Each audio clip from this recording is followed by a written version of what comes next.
All right, so housing justice movements. What does that even mean?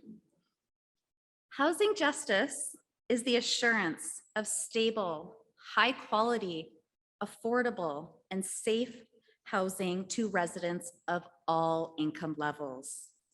Housing justice movements urge that housing is a human right and an essential good to be protected. Through collective action, residents of the downtown East Side fight racial banishment by educating themselves, questioning current laws, and at times they push through the laws when necessary. Why is there a need for housing justice? It is because there is a divide between the housing landscape of the wealthy and the housing crisis experienced by marginalized communities. These marginalized communities make up the downtown East Side. They are forced into vulnerability through colonization, racism, gentrification, commodification, and capitalism. However, it is through these nodes of struggle that residents come together and form resistance against their extermination and erasure. How do housing justice movements fight vulnerability?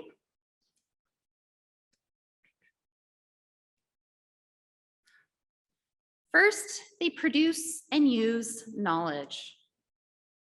This is particularly true of movements that struggle against historical forms of injustice, which more often than not lack the conventional resources of money, political influence, and institutional power. They transform historic forms of injustice by producing alternative political trajectory of a society. For example, removing the name Skid Row from the Vancouver area and renaming it the Downtown East Side is to show outsiders its stability. Or through actions such as the youth did by taking up space on Kiefer Street by setting up mahjong tables to show their resistance against gentrification. Another is challenging the prevailing status quo that dictates housing as an asset above it being a right. Finally, housing justice movements discuss housing in a manner purposefully different than those in power positions. They often reveal the prejudices encased in the current system and present alternative narratives.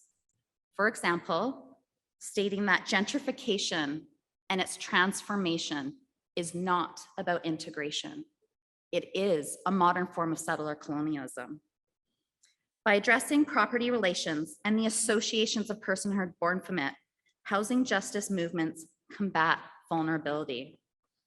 So, can housing justice movements really make a difference? Yes, and we're all going to take a look at one example.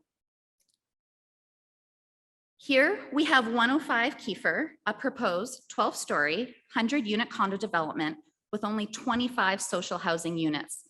It was proposed in 2017 for the corner of Kiefer and Quebec Street. Situated in the heart of Chinatown, 105 Kiefer is near multiple Chinatown landmarks, such as the Chinese Cultural Center, the Chinatown Memorial Monument, and the Chinatown Plaza, which hosts the largest Chinese restaurant in Vancouver.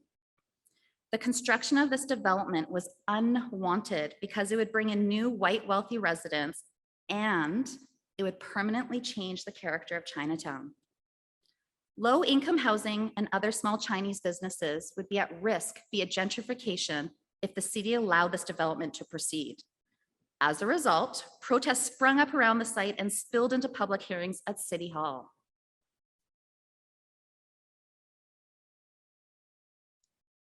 There are 4 groups that are involved in the fight for the 105 Kiefer development.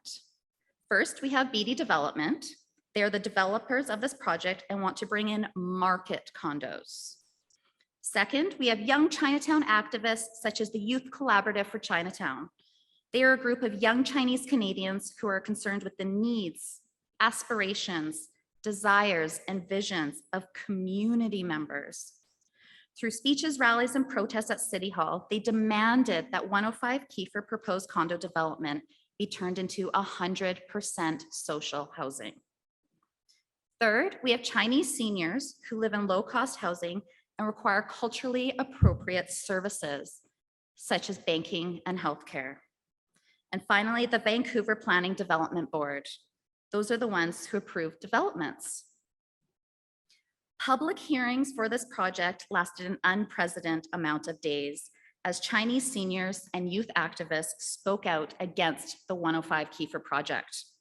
Here are some of the concerns they expressed at the hearing against gentrification at Chinatown.